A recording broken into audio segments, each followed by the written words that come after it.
Kabayan, gumawa pala ako ng lababo. Yan. Gumawa ako ng lababo. Sana okay to kabayan kasi first time kong gumawa ng lababo. So sana okay.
Kabayan,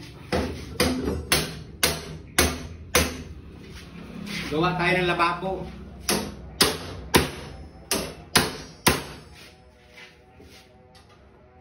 Lababo kabayan.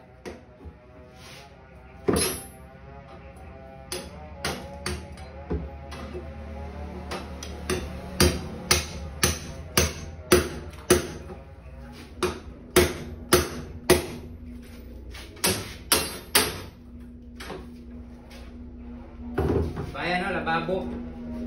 So ang gagawin ko dito ay XX para mag-join ba?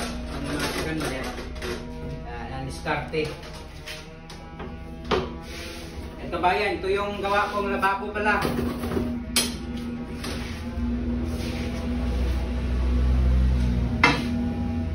Tulungan na. Nagbabalik na naman kabayan, Boy Kubos pala. Gumawa ako ng lababo kabayan.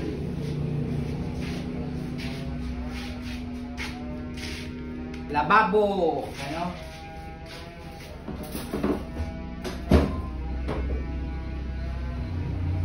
Kabayan, lababo. So ang paggawa ko dito ng lababo kabayan ay hindi naman talaga ako tagagawa ng ganito kasi isa akong electrician. Natutunan ko lang to noong nagtatrabaho ako, yung nag-helper ako doon sa may bundok, yung isang building na lagi kong tinitingnan yung foreman ko kung ano yung ginagawa niya. Kasi ito kabayan, itong lababo na to ay akin to sa sarili kong bagong room. May bahay ako dyan, ito yung bagong room na paririntahan ko.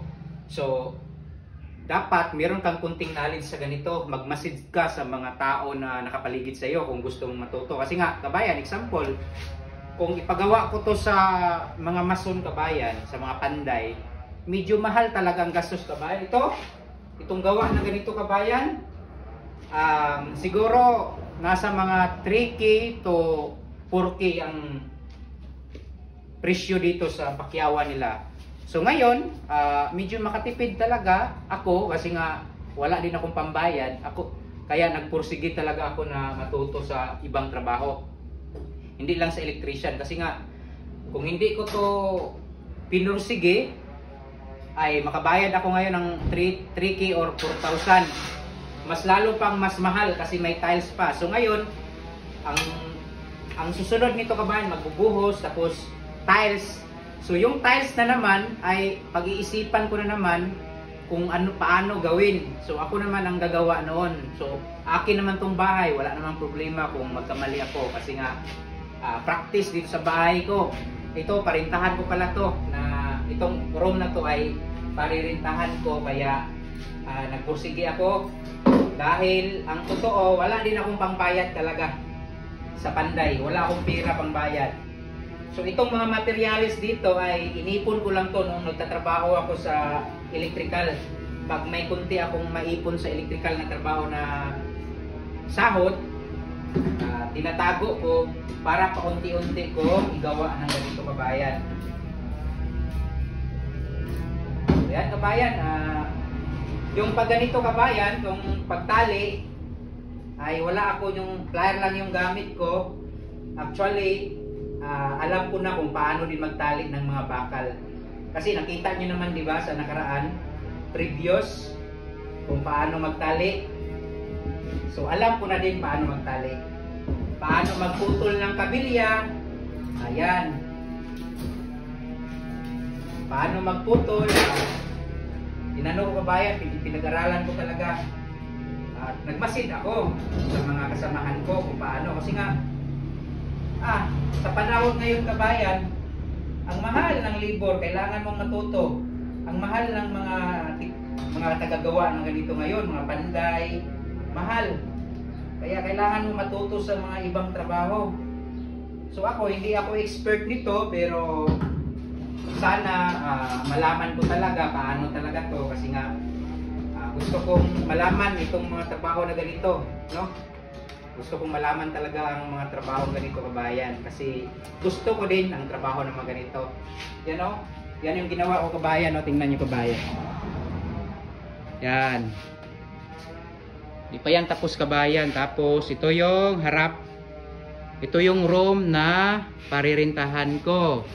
Tapos sa kabila, yan yung bahay ko. Ito yung bahay ko to. Yan. Yan yung bahay ko. Yan. Yan.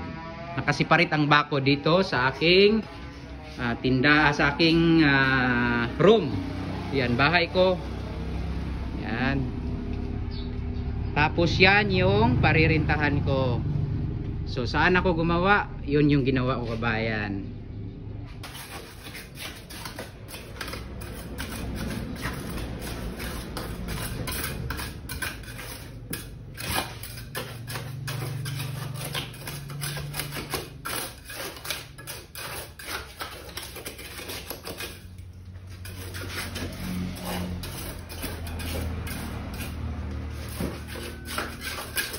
Gayo at lima. Position, hand position.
Ano nga sa